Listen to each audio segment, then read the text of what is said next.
Moving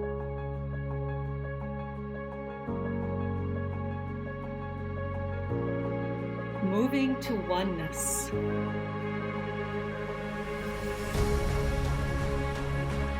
Nourishing curiosity. Embracing differences. Becoming one.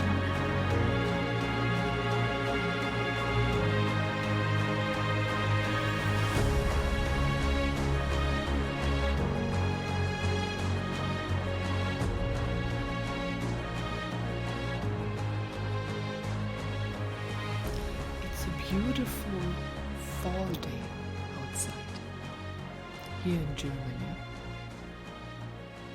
The clouds have a lot of breaks in them where the sun can peek over and over out and highlight the beautiful fall colors of the trees,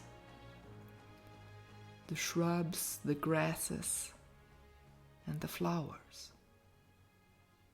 And I find it so fascinating that in the fall, everything shows its true color composition, right? And it is a beautiful tapestry. And if you're in the southern hemisphere, it's the opposite. It's a wide array of greens and sparkling colors that are fresh, where here the colors are earthy, most of them, except maybe some of the bright colors, but then they have more tones of purples and blues and oranges, right? Like the vegetables here. So welcome everyone to the Moving to Oneness podcast. I'm Meilin. And I have to look outside, and I think it's such a magical thing anyway that colors change throughout the year on the same plant. Also that we see colors on plants and anything else depending on our mood, on your mood, on my mood, right? We're more aware. And if you look outside, as I'm looking outside, I should say, I see a lot of red tones. And even red color, we all see different. Yeah, our eyes take it different into consideration. But why is red so important? Yes, I have a rose. I'm looking at a wild rose, and it has these red berries. Ooh, I forgot what the name is in English. That's gonna be a podcast, everyone, today. But that's life. All of you, I did study landscape architecture, and we had to memorize all plants, all parts of a plant. But wow, that was almost 30 years ago. And as I live in Germany now, the last 15 years, I don't need to use it so often. But my eyes are still honed to details, honed on changes in nature. And yours too. It's all part of our existence as humans. So take a look outside and see, what are you attracted to? Are you also attracted to red colors? What fall colors or leaf colors do you notice now outside? Or oranges or yellow tones? So these red, whatever they're called now, berries, but they're not berries because you don't eat them. I know some of the birds I've been observing do eat them, and you can cut them apart and lay them out in the sun to dry, and they provide a lot of vitamin C, so you can make teas out of it. And there are a lot of homeopathic or ancient creams. People have used them and to provide support to get through the winter. So what is in your region? What plant material do you have to support you, right? And there are also these purple berries on some plants now that when you pick them, you just need one to taste them, and they will provide you with a lot of nutrients. So this is so interesting. If we use the plant material for nutrition, for medication or supplementation, then we don't need a lot. And if we're very in tune to what exists around us, what is provided to the region where you live. And if you're in tune to your body, when is your body hungry for what? What does it desire? I remember I read this fascinating book. Oh, it was about from a Russian man speaking about Anastasia in Russia. Some of you may have read them. They came out in the English language. They were translated by a Canadian in 2004, 3, 4, somewhere around there. It's a whole series. And in that book, it was explained, when you go outside into your garden, if you create a garden or you're surrounding somewhere in nature, you pick here and there a berry that attracts you. And that's already sufficient for what you need, because you're attracted to those plants, fruits, herbs, right? Also here I learned from a fascinating doctor. He came from the US and lives here in southern Germany. He teaches about nutrition and healing your body with wild plants, right? Herbs. And that you can go for a stroll and pick a leaf here from the ground or there from a plant and eat it. And you don't need a lot. And even there, because it's just freshly picked from the plant, first of all, you go into communication and you have an exchange of wisdom because you pick it with your hand, right? And it's flushed out with minerals and energy, and you just need a little bit of that. And you support your body in whatever mineral or vitamin it needs. So if you do live in an area where there is nature around, where you can pick green leaves, then read maybe a little bit about it or try it out, right? In the spring you have dandelion and some other plants, right? You can just pick a leaf and eat it. If you're into vegan nutrition to feed your body, you can use a lot of those herbs, and it provides so much power to you. And that's the thing in our stores. If you don't go maybe to a farmer's market or something where they've picked it in the morning, it has lost already so much energy, and there's not so much in it. And often, like even lettuces, they were provided with the gas. So see where you can find little markets, farmers in your area, or what grows maybe in your garden. And that's why I say sometimes to let your lawn grow a little bit. Don't cut it too short. And you can eat some of those flowers that grow in your lawn. And let those, what we called weeds, grow out a little bit and feed you.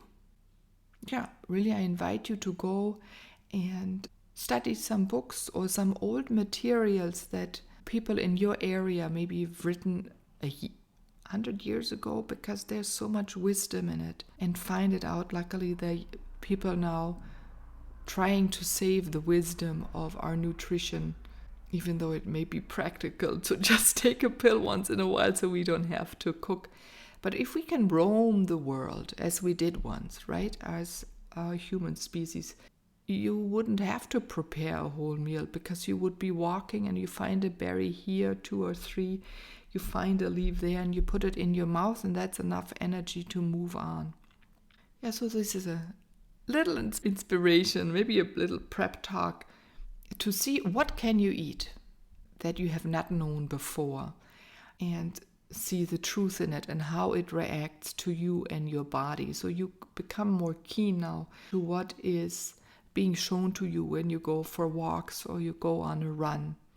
Yeah, once in a while, just stop and see what even the evergreens have for you, right? Or the cedars or the cactus, if you're more in the sandy areas. I don't know so much about those landscapes, but I bet there are also a lot of nuggets that you can bring out, maybe even areas where it's much colder. You eat less plant material, more animal nutrition, but there, right, you eat all of it, the whole animal. So yeah, maybe by looking and pulling in again information, how we've treated our nature in respect of how we put it into our body and how do we look at it with respect. And too often every other plant was deemed with no respect and deemed worthless.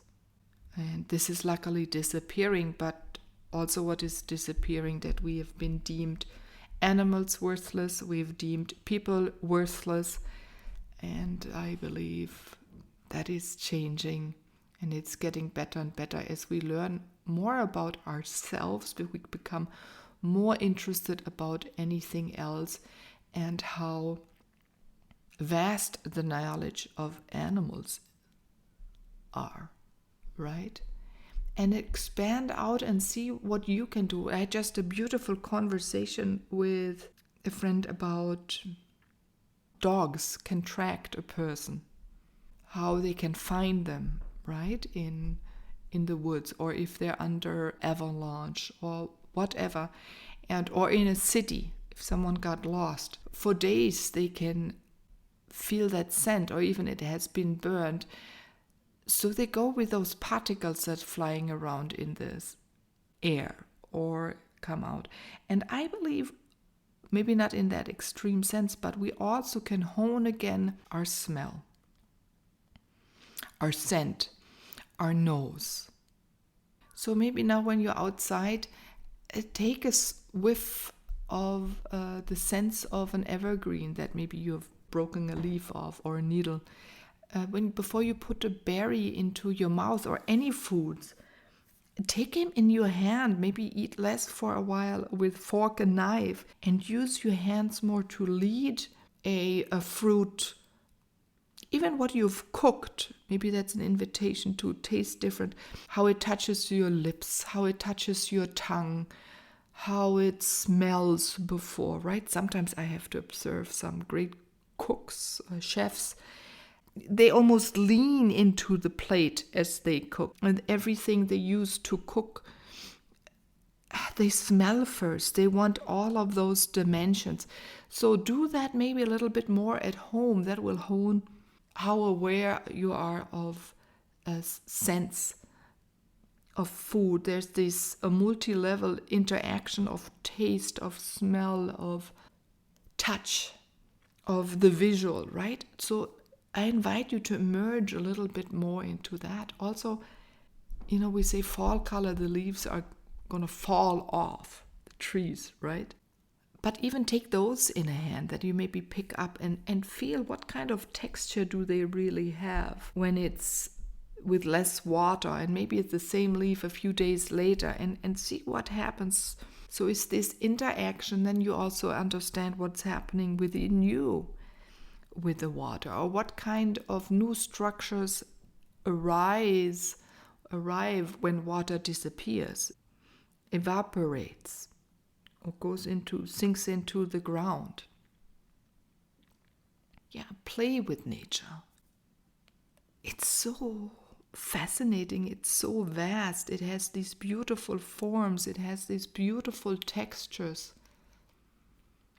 And I thought, in landscape architecture, I remember as a student we talked about texture, but it was really just the size and the lushness of a leaf, yeah, of a shrub or of a tree in juxtaposition to another plant. You wanted to create something interesting, right? So you played with different kinds of textures, because then they balance each other and your eyes move, right? We want movement, balance, like in our true nature, in our cosmos, this drive from within that we have as humans to have this balance and this harmonic to everything existing, this harmony with everything existing, where nature does it so beautiful, and the animal kingdom does it so beautiful, and it's now our time to find the way to move back into that and to raise our vibration so we become aware. I have to speak about this a second. Was it 3 shows ago, I had Nate, right? And he spoke about the white dove, the martial arts. And I've done now a few of his exercises. And I remember already the first one, after the first 10-minute meditation and a movement and breathing exercise, I went outside of my porch, to my porch, and I stood there between 2 plants, and I noticed my whole body has been taller, feeling wider and broader, and the plants next to me, they were shorter.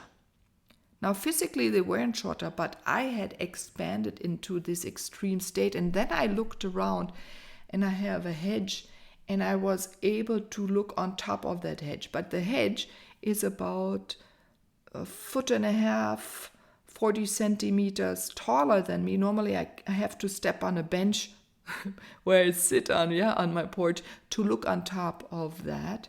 And I thought, wow, so he had been speaking, Nate, right? That when we decide and make the decision to move into our vastness, into our grandness, then we can experience ourselves in a different relationship with nature. But that is really the true nature that we have forgotten because we've shrunk, become so dense. The same experience I had in April when I came back from my shamanic week. I also went outside, and I had been, that was even more extreme, but okay, I had been that doing ceremonies a few hours a day for 5 days in a row, right? So, but when I was standing there, and that was the first time, I was really shocked. I thought, am I dreaming? Because I was really tall, and I was higher than that hedge, and I could look down into that hedge. So you may be thinking, Meilin is crazy. I thought in that moment I'm crazy. And so I'm going back end of October to my shamanic group. I'm going to speak with Chief Dancing Thunder. We're being brought now more and more into a true state where we experience how we really connect with nature and how we can play and perceive nature in a new way. So I'll keep you posted, and also Nate's work. I'm going to delve more into that. I don't know, it is maybe because now I'm a certain,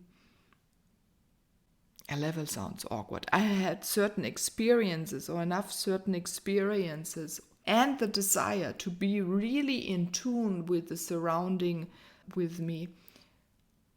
But if that goes so fast, or it's also the time now, right, for us more and more to experience that, because a lot more and more density is being dissolved. So our planet is not as dense as 5 years ago, not as dense as 20, 50, or 100 years ago, right? So even there is changing. The energies are flowing much freer. So we can also, I can, and you can feel freer in exploring now these phenomena, which are not phenomena because, again, it goes back to our natural state. Wow. This is really, it's a fascinating topic. Yeah, really, by observing nature and the surrounding us, but we have to go outside. So this is the interesting part. I did not notice anything inside of the living room. I had to step outside. And this is an invitation for you. See what happens with you, how you react, how you feel, what kinds of thoughts you have. If you're in your house, you observe yourself, you become aware how you feel, what you sense, what you think, and then step through the door. Outside through the door. It doesn't matter if you're now on your porch or the front door, or you walked out of the garage, out of a hut. Yeah, just notice the difference. Is it maybe also because I'm here in a square house, right? Many of our homes are square.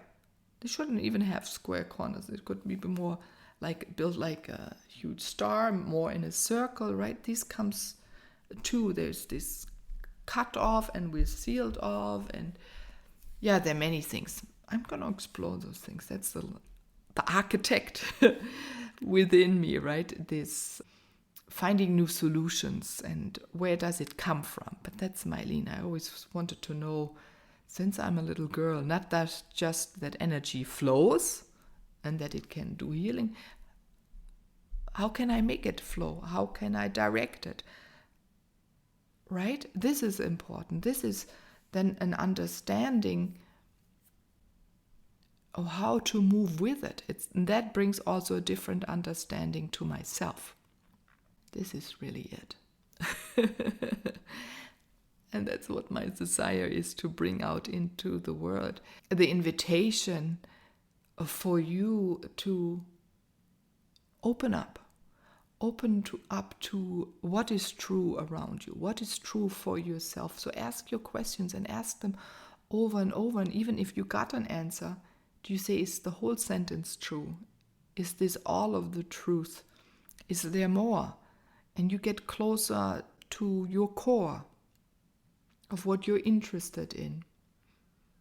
And even if you touch, I was just thinking, if you stand outside and you touch a leaf, maybe a green one, right, from an evergreen shrub, and ask what is the truth in this moment? Or what's the wisdom you provide for me? What is the wisdom I provide for you? Because there's always an exchange. You're as important as a plant. Yeah, and then maybe touch a colorful leaf that's still hanging on a tree. And do the same, or do that with a berry. And see how it makes you feel. And for those of you who have children, right, this is something children pick up really quickly. We watched something in television yesterday with my son, and it was about exploring, thinking, taking aware of how blindly you can have an image and solve magical square, it was called, right? And you have to put those numbers in and calculate. But you have to envision it. And then this morning, the conversation came up when we spoke about that magical square again. I remember when I studied with the Koreans, right? They taught their children. The Russians do that too with some of their children. They blindfold them and they let them look, for example, at an envelope and feel what color is in there, or what. They let them read newspaper blindfolded.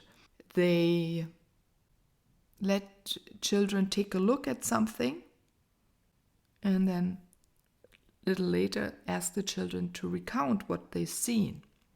And that is not done often enough, I think. There's not this playful way with our children where they can explore how not smart, but what they can all do. And in the schools, they're so limited, they have to memorize so much.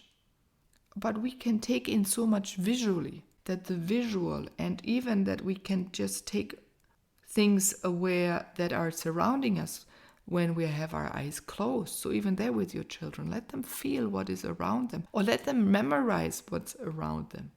Just say, close your eyes, and then ask them what's next to them, above them, below them. It's fun, and it builds a stronger relationship, and even also stronger communication up with you and your child. And why not with adults? We can go out with our friends instead of always drinking coffee or tea together or eating together. If we go on a walk, to stop and do these kinds of games. That would be fun. I should do it with some people here in the near future as well. See? When we talk about things come out. If we open up our mind, our intuition, our body, and connect to everything existing. One day I'm going to do a podcast outside. I really could do that in this. That's another idea. So, for you that are on the southern hemisphere, and you have spring, you can do exactly the same thing, right? It's not all in this lushness of these light greens, and explore what a leaf feels like that is just getting its full color of green or filling up with chlorophyll, and maybe an evergreen plant that has just been there all winter. What stories do they have for you? What wisdom do they have for you? And again, the true color goes back to you. What is your true color? Are you showing now in the fall all of who you are? Are you wearing the colors you love that fit your skin? Are you wearing the hair color that is yours? Yeah, because even hair color changes over time of your life, right? When you're young, it has a different color than when you're middle age, and then when you get a little older, it changes again because also your skin tone changes. So do you also change the colors of what you love to wear? So this is interesting. And then what are the true colors you love to see in your home? So every color, I believe, that is in your home should be your medicine. Same with your clothes. It's like your second skin. Yeah, so color is even what you bake. Yeah, what colors do you use? What materials? Or in your foods, and your dishes. Now here in the fall, right, we have the fungi, we have those berries, and maybe you make a salad out of it, and some vegetables, the pumpkins, right? The colors of the pumpkin and squashes. Here now soon we have all the cabbages, the foods from this region. So eat them a little bit now in the fall and celebrate these changing times. And we all know there's also a lot of changing on this planet. And invite, by you honing in and understanding yourself, you understand our beautiful nature outside more. And then how we treat nature, the animal kingdom, other people is reflected. How you see yourself, you see all your facets, you see all of your colors, all of your gifts and talents, and how you see them of the others, and also notice when they're not showing their true color. Maybe they're not able, and maybe reach out and support them so they can be who they are, and invite them to do that, or be there and hold the space for those that want to explore it. So there's a song for you to see the coloring of the world, coloring of yourself, the coloring of the food, coloring of the planet, the coloring of the skies. Beyond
Forest beings, plant beings here for us.